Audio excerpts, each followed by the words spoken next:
He covers the Browns for the Chronicle-Telegram. You can read all of his work at brownszone.com. He's Mr. Scott Petrak. Hello, sir. Hey, guys. What's going on? Hey, man. Well, I think the guys here at Playhouse Square are working on that Sanders trophy right now. It's going right under the chandelier right here downtown. There you go. Yeah, it's going to be a great look. It'll be illuminated at night, because of the chandelier, so that's all well and good. How do you temper the enthusiasm for a nice performance with the fact that it was a preseason game and you have other quarterbacks to see? Yeah, I mean, I think you do try to balance it, and I don't think you ignore it. I think you recognize that it was a strong outing from Shedeur Sanders, and Yep. I didn't know exactly what to expect. We hadn't seen him take any first-team reps. We still haven't seen him take any first-team reps. Sometimes the operation was a little sketchy in training camp. So for him to go out there, and I thought the operation was really smooth. There were a couple of pre-snap penalties, but those are more false starts than like motion and guys not being lined up properly. They got in and out of the huddle, and then he made plays. And since the day he arrived, he's thrown it well. And he threw well at Colorado. He completed 74% of his passes. But some of those are downfield, and we're watching in the OTAs and minicamp and training camp, and you saw the same thing Friday night against Carolina. He made the 2 touchdown throws. He made the throw to Luke Floria when he was outside the pocket. He made a deep in-cut to Gage Laverdane. He just made a bunch of good throws, and they weren't all perfect, and he was kicking himself for missing some. But I thought it was about as good as you could hope for from Shedeur Sanders. Now, is he ready to be the starter? No. Does he deserve more reps? I'd say yes, and I think he should at least be on equal footing with Dillon Gabriel, which he hasn't been to this point. Are you into the fact that you think they'll have 4 active quarterbacks week 1? Yeah, I'm starting to well, I have started a while back thinking that was the likely scenario. And I think the only way it doesn't happen is if they're completely comfortable with one of the rookies being number 2 week 1. And I haven't seen enough personally from Dillon Gabriel to think he's ready, and that would have been the guy, right? And he was up first, they drafted him first, all those things. So can Shedeur Sanders be the number 2 week 1? I don't know. I don't think they want to rush him. I think they're going to be really deliberate with this process, and I understand that. So, yeah, given that, I think they keep 4 because I assume they're keeping both rookies. And in order to have a veteran backup, you got to keep all 4 guys. Would you put it past them to trade any one of the 4? Yeah, I mean, I don't think they're trading Shedeur Sanders or Dillon Gabriel. Okay. And I don't think they're trading Joe Flacco because he's going to be your week 1 starter, or at least I expect him to be the week 1 starter. So if they got an offer for Kenny Pickett, would they do it? I wouldn't put that past them, Andy, because we saw them trade Josh Dobbs a couple of years ago, right? Yep. And that's still fresh in the memory. But I think they also know what happened when they traded Joshua Dobbs. It put him in a really difficult spot, and DTR was not ready. And then we're looking at PJ Walker, and then you have to go sign Joe Flacco. So I think they learned from that. I know if I were Andrew Berry and Kevin Stefanski, that would stick in my mind, and I'd be scared not to have a veteran backup. Scott Petrak joining us. Scott, do you think Kenny Pickett has any a built-up bank account with this staff based on what they saw from him when he played against them in Pittsburgh, what he did in OTAs, in mini camps, and then before he hurt his hamstring here, that he could miss all of everything this week and step on the field in the 3rd preseason game and end up being the starting quarterback? Is that any possibility at all? Yes, I think it is a possibility. I would not put it as the likelihood. But before Kenny Pickett had the hamstring injury, July 26th, I think it was really close between him and Joe Flacco. I always thought Flacco should have the edge, and I would have gone with Joe Flacco. But, you listen to the quarterbacks coach, Bill Musgrave, talk about Kenny Pickett's stellar start to training camp. And Jimmy Haslam mentioned that when he talked to us. And there were just a lot of good reviews coming out of important people inside that Browns building, and they were propping up Kenny Pickett. So I don't think that's gone away.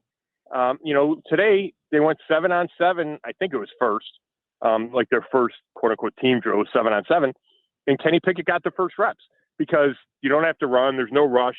So he can do it with the hamstring injury.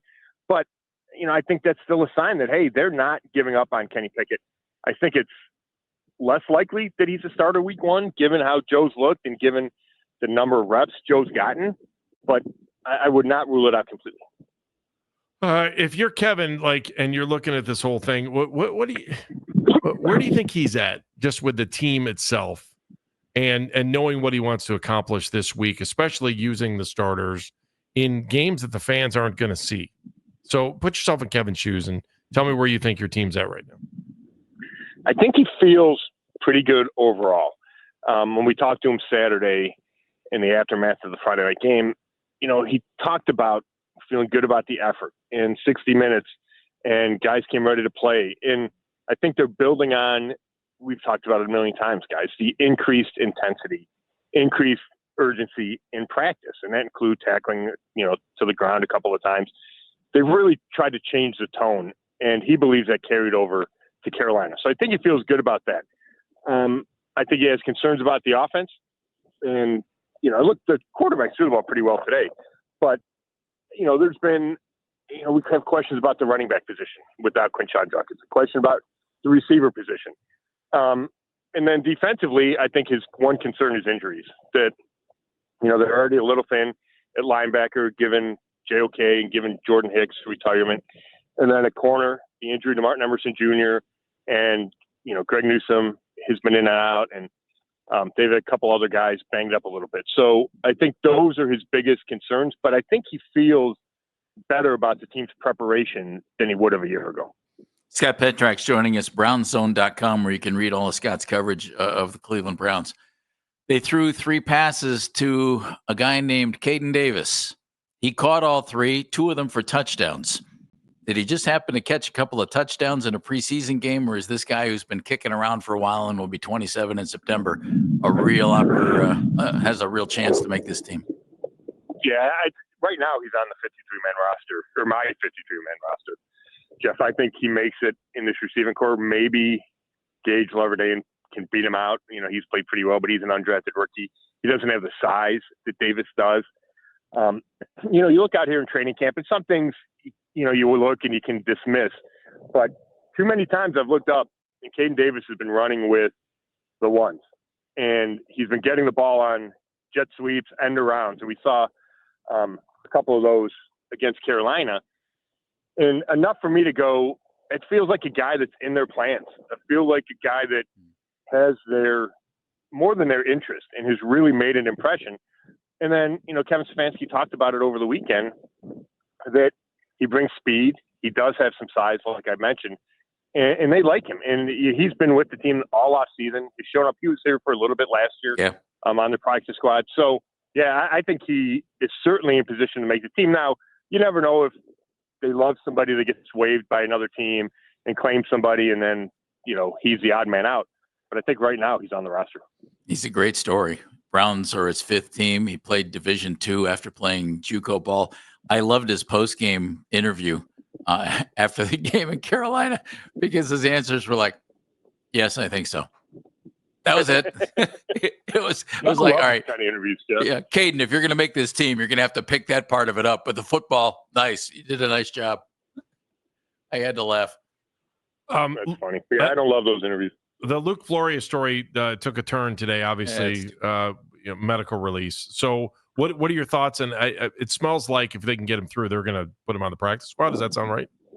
If they can get him through and he's healthy, I mean. Right. I mean, so you get waived with the injury designation, and then teams can claim you if they want.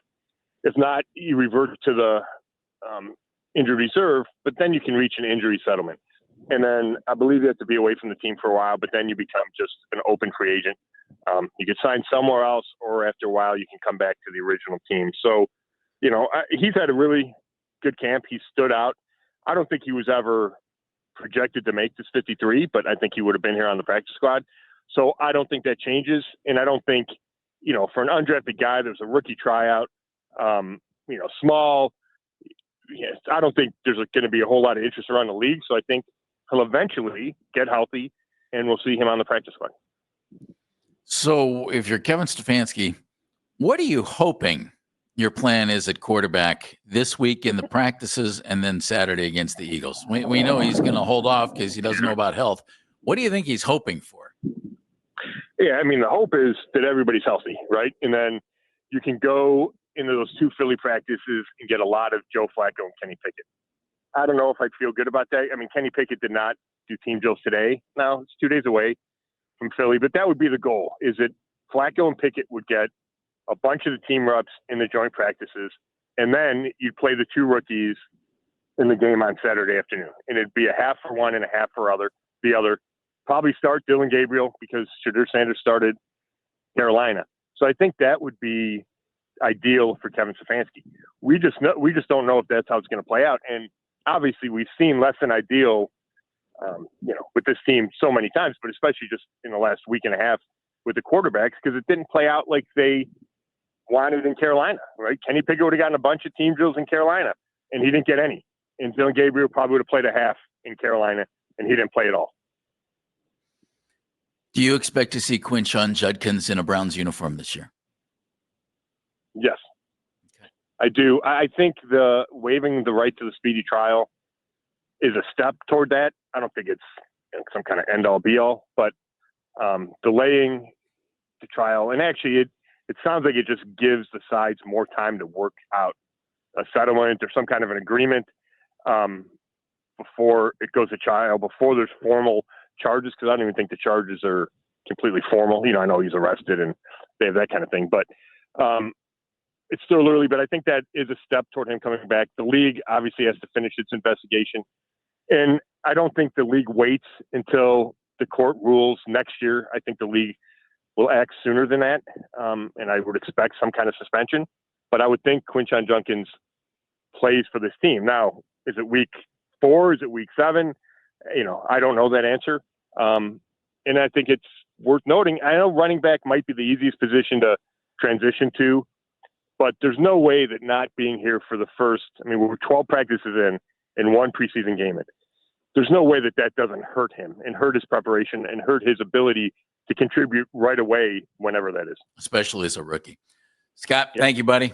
We look forward to your coverage of the Browns in Philly against the Eagles. Thanks, pal. Thanks, Scott. Thanks, Scott. Scott Petrak joining us on the Fan Hotline.